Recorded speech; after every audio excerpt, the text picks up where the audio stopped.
ஓம் ஸ்ரீ பிரித்யங்கரா தேவியே போற்றி போற்றி. நல்லதே நினைப்போம், நல்லதே நடக்கும். சக்தி பிரித்யங்கரா குழந்தைகளுக்கு இந்த தாயின் ஆசீர்வாதம் என்றுமே முழுமையாக கிடைக்கட்டும். அன்பு பிள்ளையே, இன்று உன் வராகி அம்மா ஒருவரின் புகைப்படத்தை உனக்காக கொண்டு வந்திருக்கின்றேன். எப்பொழுதும் போல அம்மா அடையாளத்தோடு விட்டு விடுவாளோ, புகைப்படத்தை காண்பிக்காமல் சென்று விடுவாளோ என்று நினைத்து நீ வெளியில் சென்று விடாதே. என் தங்கமே, இன்று இந்த தாயானவள் நிச்சயமாக உனக்கு ஒருவரின் புகைப்படத்தை காண்பித்து, புகைப்படத்தில் இருக்கின்ற இவர் மட்டும்தான் உன்னோடு நிரந்தரமாக கடைசி வரை இருக்க போகிறார் என்ற ஒரு உறவையும் உனக்கு அடையாளம் காட்டப் போகின்றேன். என் தங்கமே, நான் உன்னுடைய வாழ்க்கையில் நடக்கின்ற ஒவ்வொரு விஷயங்களையும் உன்னிப்பாக கவனித்துக் கொண்டிருக்கின்றேன். என் பிள்ளை, நீ எதற்காக மனவேதனை அடைவாய், எந்த விஷயத்திற்காக சந்தோஷம் அடைவாய் என்பதையெல்லாம் நான் நன்கு உணர்ந்து வைத்திருக்கின்றேன். என் தங்கமே, உன்னுடைய வாழ்க்கையில் நடக்கின்ற சில விஷயங்களினால் நீ எப்பொழுதுமே மனவேதனை அடைந்ததோடு மட்டுமல்லாமல் சந்தோஷத்தை அது கொடுத்தாலும் அதை ஏற்க மறந்து நிற்கின்றாய். முதலில் கஷ்டம் வந்தால் பின்னால் வருகின்ற சந்தோஷத்தை நீ ஏற்பதில்லை. ஆனால் முதலில் சந்தோஷம் வந்தால் அதையும் ஏற்றுக்கொள்கின்றாய். என்னால் கஷ்டம் வந்தால் அதை தூக்கி சுமக்க முடியாது என்று என் பிள்ளை நீ நினைக்கின்றாய். என் குழந்தையே, உறவு என்பது முதலில் எப்படி இருக்க வேண்டும் தெரியுமா? நீ சந்தோஷமாக இருக்கும் பொழுது உன்னுடைய சந்தோஷத்தை பகிர்ந்து கொள்ள உன் அருகில் வர நினைக்க கூடாது. மாறாக எப்பொழுது நீ துக்கத்தில் துயரத்தில் இருந்து கொண்டிருக்கின்றாயோ அந்த நேரத்தில் உனக்கு உறுதுணையாக தானாகவே வர வேண்டும்.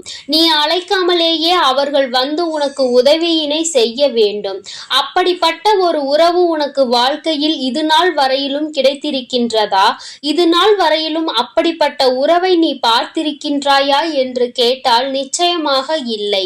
என் பிள்ளை, இப்படி ஒரு உறவை வாழ்க்கையில் நிரந்தரமாக காண முடியவில்லை, நமக்கென்று யாரும் இல்லையே என்று என் பிள்ளை நீ சில நேரங்களில் தனிமையில் இருக்கும் பொழுது மனம் வேதனை அடைந்து விடுகின்றாய். என் தங்கமே, ஒரு விஷயத்தை மட்டும் நீ தெளிவாக புரிந்து கொள்.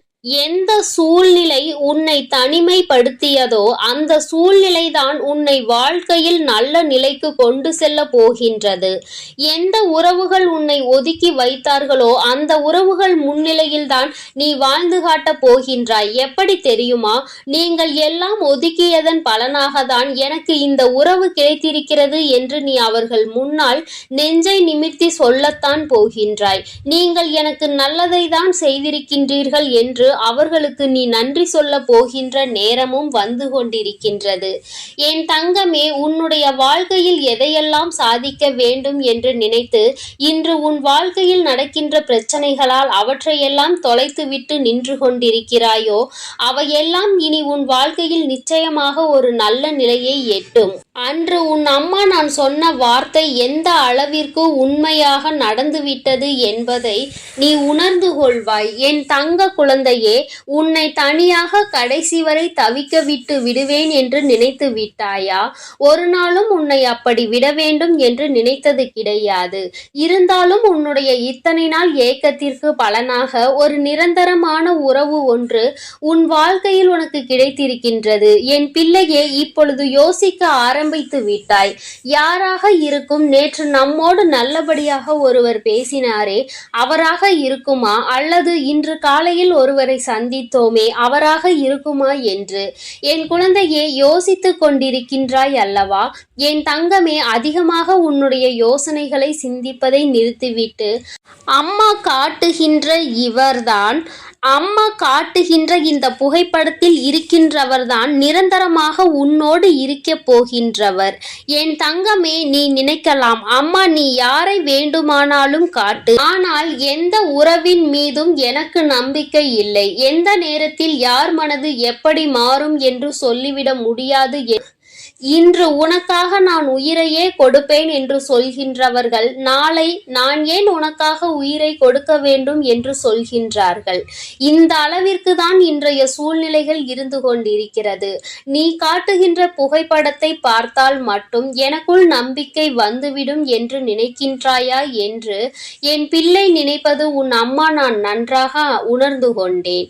என் தங்கமே, ஒரு விஷயத்தை தெளிவாக புரிந்துகொள். நான் இப்பொழுது காட்டப் போகின்ற இருக்கின்ற இவரினுடைய புகைப்படம்.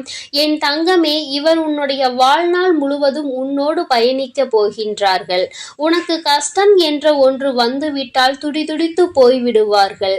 நீ சந்தோஷத்தில் இருந்தால் அதை பார்த்து சந்தோஷப்படுவார்கள்.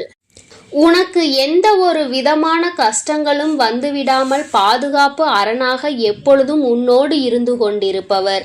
என் குழந்தையே, இன்னமுமா உனக்கு புரியவில்லை? இதோ உன் தாயானவள் என்னுடைய புகைப்படம். என் தங்கமே, நான் அல்லவா உன்னோடு கடைசி வரை இருக்கக்கூடிய ஒரு நிரந்தரமான உறவு. என்னை பார்க்கின்றாயா? என் கண்களை பார்க்கின்றாயா? அதில் உனக்கான நான் காட்டுகின்ற அன்பு தெரியவில்லையா? என் தங்கமே, மற்றவர்களை நீ நம்பலாம், நம்பாமல் போகலாம்.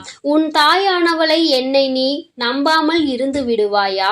நான் என்றுமே உனக்கு உறுதுணையாக, உனக்கு பாதுகாவலாக இருக்கிறேன் அல்லவா? ஒரு கஷ்டம் என்ற ஒன்று வந்துவிட்டால் நான் உன்னை காக்க ஓடோடி வருகிறேன் அல்லவா? அதையும் தாண்டி உனக்கு வாழ்க்கையில் வேறு என்ன வேண்டும்? என்னை விட ஒரு உறவு உன் வாழ்க்கையில் உனக்கு உண்மையாக இருந்துவிட முடியுமா? என்ன நானே உனக்கு நிரந்தரமாக உறவாக கிடைத்துவிட்ட பிறகு இனி வேறு எதை பற்றியும் உனக்கு வாழ்க்கையில் கவலை என்பது தேவையில்லை. என் தங்கமே, நீ நினைத்திருக்கலாம், அம்மா நீ எப்பொழுதுமே எனக்கு நிரந்தரமான உறவுதானே, ஆனாலும் நான் உன்னிடத்தில் வேறு யாருடைய புகைப்படத்தையாவது காண்பிப்பாய் என்று எதிர்பார்த்தேன். நீ என்னை ஏமாற்றி விட்டாய் என்று நினைக்கின்றாய் அல்லவா? என் தங்கமே, நான் யாரையும் உனக்கு நிரந்தரமான உறவு என்று சொல்லி நாளை அதனால் ஏதேனும் பிரச்சனைகள் ஏற்படுவதன் மூலமாக பிரிவுகளை சந்தித்தால் நீ அன்று என்னைத்தான் கேட்பாய். அம்மா, நீ நிரந்தரமான உறவு என்று சொன்னாயே, இன்று இது தற்காலிகமான உறவாக மாறிவிட்டதே, என் வாழ்க்கையை விட்டு அவர்கள் சென்று விட்டார்களே என்று என்னிடத்தில் சொல்வாய். நான் உன்னை அமைதிப்படுத்தவும் உன்னுடைய மனதினை ஆறுதல் படுத்தவும் எது வேண்டுமானாலும் சொல்லிவிட்டு போய்விடலாம். ஏனென்றால் நீ என்னை எந்த கேள்வியும் கேட்க மாட்டாய். வாழ்க்கையில் நடப்பது எல்லாம் நல்லதற்கே என்று நினைத்து கொண்டிருப்பாய். ஆனால் நான் அப்படி செய்ய மாட்டேன். என் குழந்தைக்கு வாழ்க்கையில் எது சரி, யார் உன்னுடைய வாழ்க்கைக்கு பொருத்தமானவர்கள் என்பதையெல்லாம் புரிந்து கொண்டுதான் அம்மா இந்த வாழ்க்கையை உனக்கு ஏற்படுத்தி கொடுத்தேன் என்பதை நீ மறந்து விடாதே என் தங்கமே. அதனால்தான் எந்த ஒரு உறவையும் உனக்கு கை காட்டாமல் உன்னை பெற்ற தாயாக உன்னோடு இருக்கின்ற இந்த தாயானவளை நான் உன்னோடு நிரந்தரமான உறவாக உனக்கு வைத்திருக்கின்றேன். என் தங்கமே, இனிமேலாவது தேவையில்லாத விஷயங்களை பற்றி சிந்திக்காமல் வாழ்க்கையில் நடந்ததையெல்லாம் உன்னுடைய நல்லதற்காக மட்டும்தான் நடந்திருக்கிறது என்பதை புரிந்து கொள்வாய். ஆனால் தெய்வ சக்தி இனி என்னாலும் நீ உன்னோடு வைத்து கொண்டிருப்பாய் என்பதில் எந்த ஒரு மாற்று கருத்துமே கிடையாது. என் பிள்ளையே, இந்த நாள் உன்னுடைய வாழ்க்கையில் நீ நினைத்தது போல உனக்கான ஒரு உறவு நிரந்தரமாக கிடைத்திருக்கின்றது. வாழ்க்கையில் எதை சாதித்தோம், என்ன செய்தோம் என்று நினைப்பதை விட நாம் இதையாவது செய்திருக்கிறோமே என்று நினைத்து சந்தோஷம்தான் அடைய வேண்டும். ஒருபொழுதும் என் பிள்ளைகள் எனக்கு செய்வதில் எந்த குறைபாடுகளும் இருந்தது கிடையாது. அதனால்தான் என்றுமே உனக்கான நிரந்தரமான உறவாக உன்னுடைய கஷ்டத்திலும் நஷ்டத்திலும் பங்கெடுத்து கொண்டு வாழ்க்கை முழுவதும் தொடர்ந்து பயணித்து கொண்டே இருக்கின்றேன் என்பதை நீ மறந்து விடாதே. என் செல்ல குழந்தைக்கு இந்த தாயானவளின் ஆசீர்வாதங்கள் எப்பொழுதும் முழுமையாக இருக்கும் என் தங்கமே. அதனால் நீ எதற்காகவும் கலங்காதே, எதை நினைத்தும் வருந்தாதே. நீ நல்லதையே நினைத்தால் உன் வாழ்வில் எல்லாம் உனக்கு நல்லதாக மட்டுமே நடக்கும். ஓம் ஸ்ரீ வராகி தாயே போற்றி போற்றி. ஓம் ஸ்ரீ வராகி தாயே. என் அன்பு குழந்தைக்கு இந்த சக்தி பிரித்யங்கராவின் அன்பும் ஆசீர்வாதமும் முழுவதுமாக கிடைக்கும். ஓம் ஸ்ரீ பிரித்யங்கரா தேவியே போற்றி போற்றி. ஓம் ஸ்ரீ பிரித்யங்கரா தேவியே போற்றி போற்றி.